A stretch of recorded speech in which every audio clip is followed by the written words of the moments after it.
Artinya kita itu diminta untuk melihat lintang di malam hari sebagai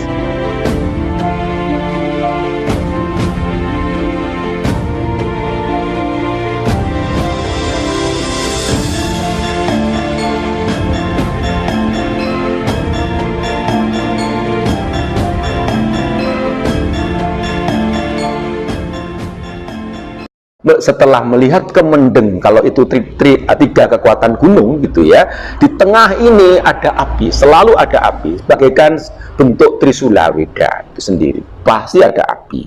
Sehingga dari Gunung Welirang yang sekarang dulu disebut sebagai Gunung Kendeng, Kemendeng itu mencari apinya harus ke Bali. Sehingga banyak perjalanan sejarah yang menjembatani Bali sebagai kekuatan agninya.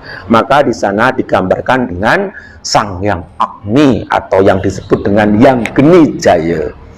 Nah, sehingga di sana akan terbabar perjalanan menjembatani Jawa Bali. Inilah yang harus juga kita jemput. Mengapa? Karena kalau kita lihat realita kehidupan di masa sekarang ini, dengan budayalah sebenarnya kita itu nanti akan mempersatukan dunia. Dari perjalanan tadi yang di depan saya turunkan dengan kondisi yang seperti ini, kita kembali ke alam pradusunan, kembali ke dusun lagi, menoton desa, bangun kutho. Mari kita berangkat mempelajari ilmu kanuruhan atau ilmu kauripan, di mana tingkat percikan hamertani-tani tadi membabar keseimbangan, sehingga dari Samudra Gung di atas bukit atau di atas tempat yang disucikan, di sana ada Patirtan Agung. Dari sumber air itulah setiap detik beliau-beliau telah lenggah menjadi sifat kapitayan. Artinya ilmu deling atau ilmu melahan, wilah seorang satria untuk belajar ke Taya atau air tadi. Dari kehidupan itu sehingga terbabarlah ilmu kanuruhan. Di sana nanti akan ada juru Wonoboyo, juru pemanahan.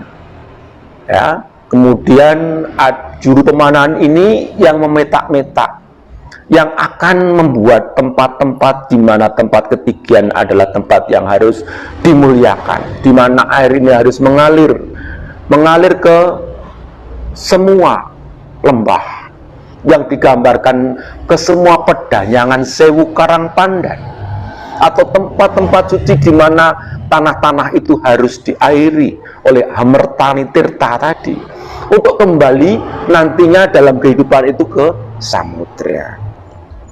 Sehingga untuk menarik garis Gunung Mahameru yang di Penanggungan sana, Penanggungan itu ditariklah di zaman Welwatikta atau di zaman Ibu Tribhuwana, dibuatlah patirtan yang ada di Kahuripan atau di Watu Ombo itu untuk menjembatani 8 penjurunya itu. Nah, ilmu yang terbabar bahwa kesadaran kita sebagai manusia yang bangga terlahir kembali di bumi Nuswantara ini, kita betul-betul harus menerima keadaan. Artinya tidak boleh saling merasa punya keakuan bahwa Nuswantara itu hanya miliknya sendiri, bukan. Karena dalam beberapa episode yang lalu bahwa bumi Nuswantara itu adalah bumi ibu. Semua ilmu gumelar tentu berangkat kesempurnaannya dari di bawah garis khatulistiwa. Karena di sana akan dilihat berapa penjuru-penjuru bintang.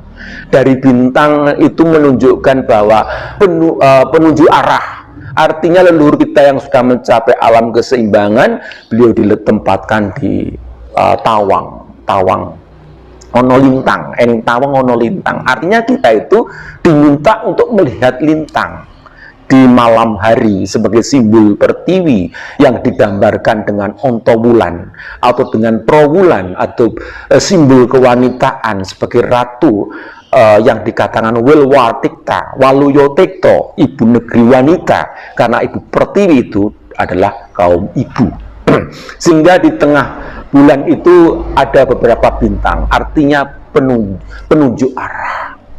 Penunjuk arah bukan sekedar untuk mencari kemana arah itu harus bergerak, namun bisa untuk mencapai keseimbangan batin, bahwa pada zaman-zaman sepuh dulu, dikala ada bintang yang dekat dengan rembulan, banyak orang yang nyuwun, yang tapa berata, disitulah kanugrahan itu diberikan. Sehingga simbol perjalanan Nuswantara itu selalu digambarkan dengan lintang. Nah, ilmu kanuruhan yang terbabar dalam bentuk itu, yang tadi sudah saya sampaikan, dalam ilmu kanuruhan ini menjadi satu keseimbangan, bahwa bumi ibu, bumi pertiwi ini terbabar dalam sifat kasepuan, bahwa menghadapi zaman yang akan datang itu nanti budi pekerti dan tepos liro. Budi pekerti daya hidup manusia yang punya budi, kerteking ngati yang telah berangkat dari kesempurnaan alam semesta raya yang sudah ribuan tahun memberikan keseimbangan ilmunya sehingga menjadi peradaban yang sangat tinggi ini. Kita harus legowo bahwa semua yang datang ke Nuswantara ini sudah menjadi utusan untuk saling menyempurnakan, saling membutuhkan gitu. Nah, di sini nanti kita diminta untuk legowo, tepos liro, bahwa saripatinya bumi yang saya aturkan dulu dalam bentuk rempah-rempah, bentuk hasil budidaya tanaman, itu nanti yang akan membawa keseimbangan alam. Sehingga kita harus kembali untuk membudidayakan noton deso membangun kuto. Di sana dibabarkan dengan 4 kiblat penjuru kanter. Tadi dikatakan bahwa kakang kawah itu ono nengetan, artinya air, simbol kehidupan yang pada saat kita masih ada di Gua Garbonya Biung, itu kita hidup di dalam air. Sebagaimana yang Prabu Erlangga dikatakan Herlingga, bahwa dalam kehidupan air inilah kita harus menyadari bahwa ilmu kanuruhan, air sebagai hamertani, itu sebagai dasar kawijayan, kawitan yang berangkat dari timur karena berhadapan dengan dangin. Artinya awal mula kejadian di sana ada biar padang wisrahino surya munjuk madang itu. Kemudian ada adi ari-ari. Walaupun bentuknya itu adalah adi ari-ari yang secara biologis itu merupakan satu sumber energi yang berangkat dari pusar, itu ada neng kidul atau neng selatan. Mengapa adi ari-ari ada di selatan? Walaupun itu satu kandung pernah berdharma dalam satu Gua Garbonya Biung, itu menjadi saksi awal mula janin terbentuk. Dan disanalah digambarkan dengan sifat dangin, daksina, awal mula kejadian untuk menghormati buana atau Padma buana, dibabar ilmu pengetahuannya oleh sang adi ari-ari. Kemudian di barat getih. Kenapa barat itu bersifat getih? Artinya rah, turun rah, bahwa manusia yang lahir di bumi Kasampuran ini di barat digambarkan turun rah, bahwa seorang laku perjalanan hidup itu selalu digambarkan dengan yang surya, yang bagaswara, yang membabar kesempurnaan perjalanannya dari timur sebenarnya, kemudian bergeser ke selatan, kemudian terus ke barat sampai ke puncaknya di Surup, sehingga di perjalanan terakhir di mana digambarkan etan kulon kaiblat kita, lor babi atau sifat ibu celeng senggi, kidul sapi kasifat kabrahmanan. Itu ini ilmu sepuh yang digambarkan dengan kanuruhan tadi. Mengapa rah itu harus mentok? Belajarlah turun rah kepada Sima, karena bumi Sima itu letaknya di barat. Ya, tadi etan tuti Purwa, selatan Daksina, di barat itu Sima, artinya negeri Simo Lokoyo. di mana sifat perjalanan hidup itu sudah mencapai kesempurnaan hingga ke barat. Kau dari timur sampai ke barat, Mekau perjalanan itu. Nah, dari barat inilah turun Ra. Artinya kita jadi turun Ra yang pinilih, seorang leluhur yang sudah mencapai tingkat sima. Makanya bumi Kamardikan di kala zaman Kongruan disebut bumi Ratna, bumi sima, dengan simoloh koyonya. Nah, kemudian di utara kalau ada Kangkangkawa di hari-hari, kemudian Getih, User. User itu di utara. Di utara digambarkan dengan tumitahnya kembali sang avatar atau Wisnu sendiri, yang telah menjembatani lahirnya ke alam dunia. Tapi melalui apa? Puser. Sambungnya dengan ibu bumi. Ini yang tidak pernah dikupas selama ini, bahwa kita telah tersambung dari ibu kita. Makanya dalam cerita sejarah di Gunung Mahameru atau di Dolosono sana ada Ilbu Maha Ibu yang digambarkan dalam lagunya sebagai ibu Dewi Sinta.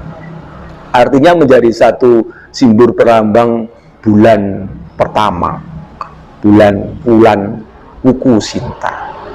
Tapi belajarlah juga dari ibunya Herjuna dengan kata ibu Kunti tali berata, hubungan tali, artinya ikatan berdharma bakti.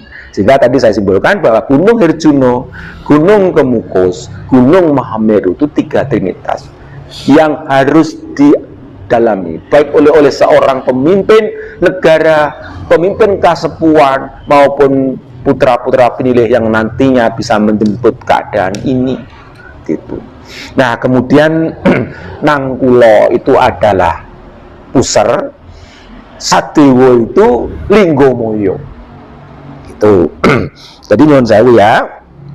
Tadi Kakangkawah itu ada di selatan, ada di timur, kemudian Adi Ari-Ari di selatan, Getih itu di barat, Tali Puser itu di utara ya, terus pancernya itu digambarkan dengan Nangkulo Sadewo. Nangkulo itu apa? Puser. Sadewonya hubungan dengan Sang Maha Kuasa, Sang Sinar dari segala simbol sinar itu digambarkan dengan Sadewo atau Linggomoyo. Artinya dalam lingga ada kanugrahan, energi atau Yoni Diomono atau Tunggul Jati Saloko Bawono, terah ngaluhurkan Sosro Puspito, terah ngaluhurkan harumnya bagikan 1000 bunga. Makanya ada konsepsi kembang setaman tadi dengan kusumo wijitronya gitu. Nah, dari situlah kemudian kita banyak belajar. Sang aku, jiwa tertingginya digambarkan dengan Bima. Untuk mencari kebenaran itu diminta untuk mencari dengan dirinya sendiri. Sehingga laku kasatrian Bima itu digambarkan dalam perjalanan seorang satria.